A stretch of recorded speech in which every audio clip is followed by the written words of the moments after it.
bad news for customers of furniture store Lewis, who were hoping to get reimbursed for club fees since 2007. So the National Credit Regulator has lost a court battle against the retailer. The regulator says the monthly club fees were undeclared extra fees that Lewis consumers had to pay in order to secure credit. So the Supreme Court of Appeal has dismissed the regulator's appeal on this specific matter. Lewis argues that the majority of customers who held these loans were not club members. The regulator also wanted Lewis to refund customers for what it called unlawful warranties. But the court has ruled that Lewis had consistently honoured extended warranties. Now let's get more on this particular story, and joining me now is Roy Strocker, who's a senior legal advisor at the National Credit Regulator. Roy, many thanks for your time this evening. Perhaps give us a sense of why this case was so important for the National Credit Regulator, and more importantly here, the customer. Yes, no problem. Well, the case involved essentially what we call costs of credit. And in this case specifically, the cost of credit were the added extras that credit providers often add on to their credit agreements. In this instance, as you referred to, there was extended warranties which were offered to consumers, as well as club fees for club membership.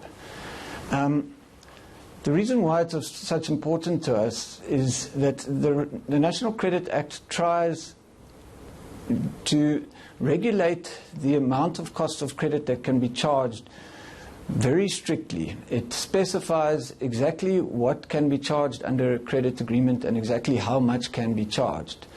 So, for instance, it will charge interest and initiation fees and a service fee of 60 Rand per month. Now, we are always on the lookout for credit providers who attempt ways to circumvent this. And one of the ways that credit providers do this is by putting added extras, bells and whistles, if you will, into their credit agreements. And in this case, one of these bells and whistles were the club fees, and to a certain extent also the extended warranties.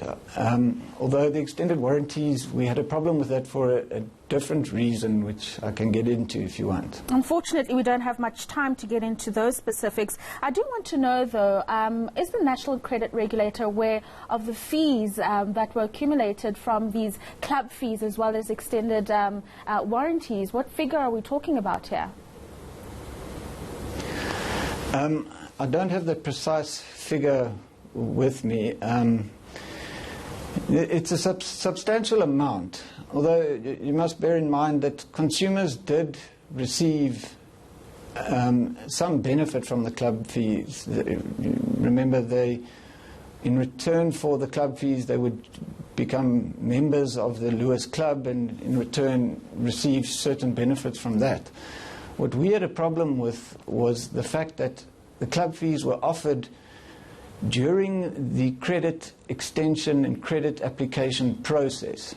And we believed that in order to ensure that the cost of credit is kept strictly regulated, club fees should have been offered to consumers completely outside of the credit granting process. That essentially was our objection with the club fees. Yeah. Unfortunately, Sorry, no, continue. No, please finish your thought. No, unfortunately, the Supreme Court of Appeal found, on what we believe was a rather technical basis, that because the consumer had signed a separate document at the time of entering into the credit agreement, the separate document recording the terms of the club membership agreement. On that basis, the court found that Lewis's conduct was not unlawful, and Lewis was entitled to charge the club fees. Yeah. We think that's a bit of a fictitious or somewhat of a difficult distinction to make, simply because a separate document was signed, then it becomes lawful. We find that somewhat In this case, it problematic. didn't happen. And Yeah. Roy, we've run out Yeah. of time, but I must ask you, are you planning on taking the matter any further? Very briefly. No, we haven't made a decision on that yet. We have 15 days to make that decision, and we will decide in due course. Thank you very much. There I've been speaking to Roy Stocker, who's the Senior Legal Advisor at the National Credit Regulator.